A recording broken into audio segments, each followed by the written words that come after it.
আমি প্রত্যেকদিন সকালবেলায় বাসা থেকে বেরোই, রাতে ফিরি, সারা দিন কাজ করি, সপ্তাহে কখনো ডে অফ নিই না। এর একটাই কারণ, যেন ঠিক মতো এই পরিবারটা সঞ্চালন করতে পারি, যেন কখনো তোমাদের কোনো কিছুর অভাব বোধ না হয়।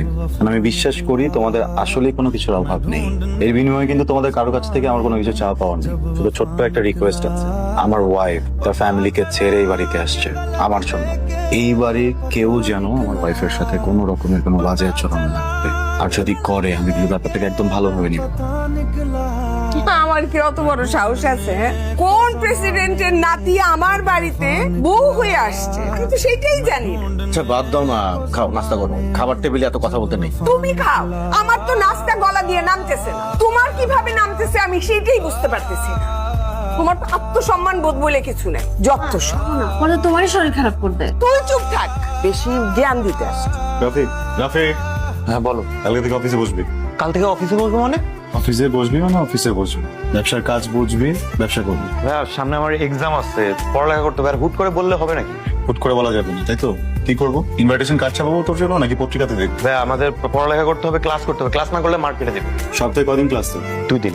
2 দিন ছুটি, বাকি 5 দিন বসবি। এইভাবে পড়ালেখা করলে তো আমার মানে পড়ালেখাই বন্ধ হয়ে যাবে। আগামী মাস থেকে যখন ইউনিভার্সিটির খরচ দেওয়া বন্ধ করে দিব, তখন এমনিও পড়াশোনা বন্ধ হয়ে যাবে। কি বলে গেল? শুনছো কি বলে গেল? এই তোরা শুনছিস? ছোট ভাইয়ের পড়াশোনা বন্ধ করে দিতেছে। এই তো মাত্র শুরু। খাও, এখন পেট ভরে খাও। দেখি ওটা দেখি, বাটন বসা নাই বাবলু? কি রে, কতবার বললাম তোর এখানে বাটন বসানোর জন্য? বাটন বসাবে তো, পরে বসাবে। আরে পরে বসালে এখানে কাজ কাটা পড়বে না? আরে আমারে তো কাটিং মাস্টার বললো এগুলো পরে বসানো যাবে। আরে ভাই এমনি সুইং এ ঝামেলা হয়, ওরা বলে পরে কলার মেলে না। তুই ব্যবসাটা যত ভালো বুঝোস না, ওইভাবে যদি ফ্যামিলিটা বুঝতি তাহলে তো হইতো। তোর কে বলছে ফ্যামিলি বুঝি না? তোর আম্মা আমারে ফোন দিতে দিতে পাগল বানাই ফেলতেছে। আর পাগল বানাবে না কেন? ঝামেলা একটা তো বাঁচায় রাখছিস, বিয়ে একটা করছিস, তা উদ্ভট একটা বিয়ে। মানে এরকম অদ্ভুত বিয়ে আমি কখনো কাউকে করতে দিই। আমার প্রবলেম আসলে আমার বিয়ে না, আমার প্রবলেম হচ্ছে রাফিকে আমি বলছি কালকে থেকে অফিসে। রাফি অফিসে?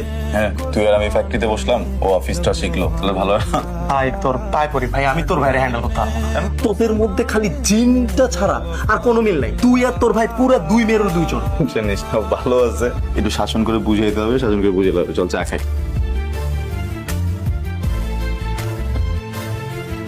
কি হলো, শরীরটা খারাপ করছে নাকি? কি আবার হবে? সবার পেটে তো আর ঘি হজম হয় না, বদ হজম টজম হয়েছে। বদ হজম হচ্ছে, তাহলে দেখো স্যালাইন ট্যালেন দেখো কি আছে, দাও। কিছু লাগবে না। মানে ওনার অন্য প্রবলেম? এমন কিছু হয় না তো কি হয়েছে? আয়েশা প্রেগন্যান্ট। আচ্ছা প্রেগনেন্ট? কি কি বলতেছিস তুই? তুই এবার বলতেছিস তো? আমি ওকে একটু দেখে আসি, তোমরা খাও। সে তো হতে পারে না। আমি তো আমার ছেলেকে এরকম শিক্ষা দেই নাই। তার মানে আমি কিছুই শেখাতে পারি নাই আমার ছেলেকে। তাহলে এটাই কারণ না? এটাই হুট করে বিয়ে করার কারণ হচ্ছে এটাই? এই পাড়ায় আর আমাদের থাকা হবে না। তুমি অন্য পাড়ায় আমাদের জন্য বাড়ি খোঁজো। আমি আশেপাশের মানুষকে মুখ দেখাবো কি করে? আত্মীয় স্বজনকে মুখ দেখাবো কেমন করে? আমার ছেলের কাজ না এটা, এটা আমার ছেলের কাজ না, কখনো হতে পারে না। তোমার ছেলের কাজ না দেখেও অনেক কিছু করে ফেলতেছ, বুঝতেছো না? খাও।